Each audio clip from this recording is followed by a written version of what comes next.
She's got an opportunity with AM Racing this year to run a full Xfinity Series season. Is this it for Hailie Deegan? Is this the year that she really needs to take that step forward to prove that she can make it in NASCAR? I think so. This is the Xfinity Series. This is different than the trucks.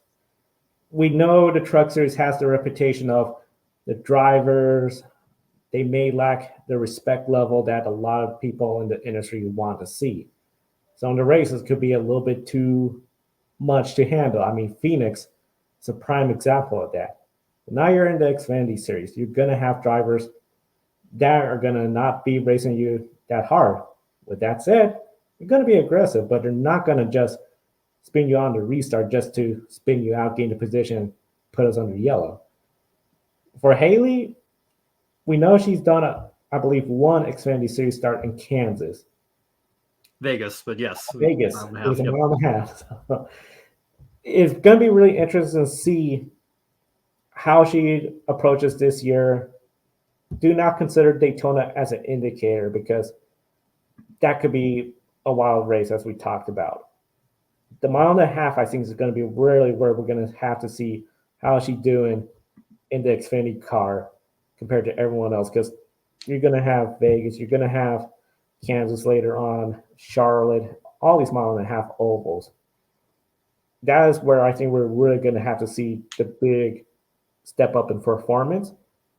But that said, it has to be a step up. You cannot be, I mean, she's going to be a rookie in this series, but I can't say you're a rookie to the point where, well, you finished 30th or outside the top 20, but it's your rookie season. No, she's done a lot of track time with the truck series. Is it different? Yes, but there's not that many tracks that she's going there first time.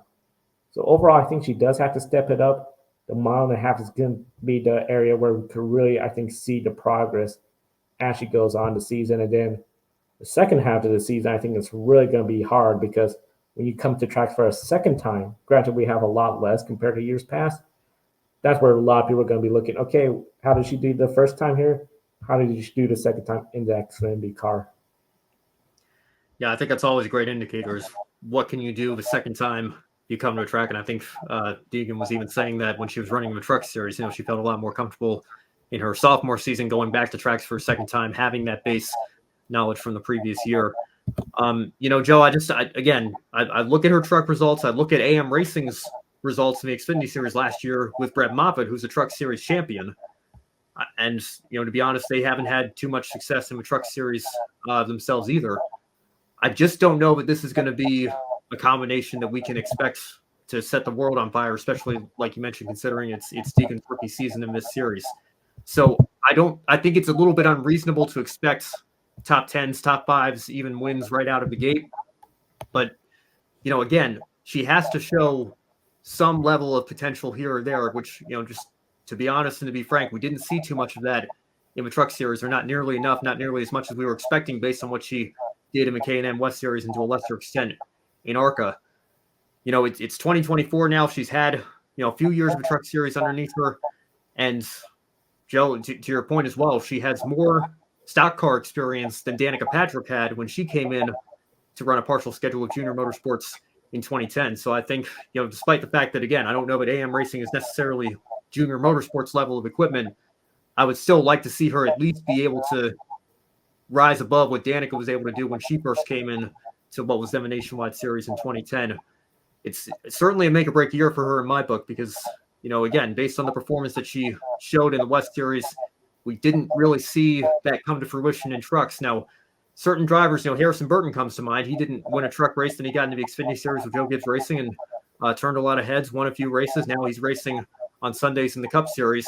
Sometimes different drivers can adapt to different cars in different ways, and even though the Xfinity Series is the level above the Truck Series technically on the ladder, like you mentioned, Joe, the Truck Series is a lot more chaotic. Maybe this style of racing is going to suit her a little bit better. I think the true test, like you mentioned, is going to be once we get into the heart of the season on the mile and a half. If you think back to her ARCA season, she ran runner-up at Daytona, and then, was kind of in the middle of the top 10 for most races, most of the mile and a half. I think had another runner-up finish on one of the dirt tracks, which, again, was a background that she's been strong on before. But that's going to be the true test for me is how can you run like at Vegas when she had a solid performance in the one start, but she did at the end of the 2022 season. That's going to be the key for me, and we'll see where she ends up at the end of the year and leading into 2025 and beyond. I don't think this is going to be a one and done. Put her in the Cup Series next year unless she just completely blows all expectations away. This is certainly an important year for her career. I know we've really been saying that every year for the last couple of years, but given how much Ford is backing her, how much fans have been expecting her to take that next step forward for several years now, this has to be it. This has to be the year when she does just that. Yeah, the last couple of years in the Truck Series has felt stagnant, her results. Like, it hasn't drastically improved. Like, you'll see a rookie to this next year, more top tens, more products. I felt we have not seen that, really. She had some races where, hey, she's doing good, but then issues, and then it's just nothing to show. This is going to be different. Here, I think she has to show, like, okay, you're competitive. You're up there, at least having good performances, solid days on the track. And then we need to see that progression in the second half. Because if it's another stagnant year, I could almost see Ford saying, okay, one more year, it was stagnant. But then we're going to be having this discussion again in 2026. Like, is this the year? And I would say at that point, easily 2 years at an Xfinity level, you cannot be stagnant at this level of competition anymore.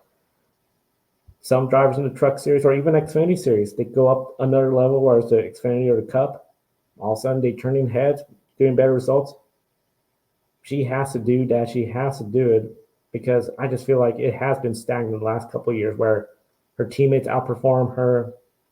We're just not seeing a whole lot of progress. And I think that's going to be the big thing, is when she gives the feedback to the team, do they feel like, hey, she's progressing and understanding this car? I think that's a huge part of everything too, because now there's more room to make these changes with the Xfinity car. Yeah, well, and Joe, last year, especially moving over to ThorSport Racing, because I know a lot of people were saying, well, David Gilliland's team, they've had some success here, but is she really in top equipment? Is she really with a top team? When you're driving a ThorSport truck, that excuse is, just simply not able to be made. And again, Joe, I must point out, I know we co-host the Women in Motorsports show together.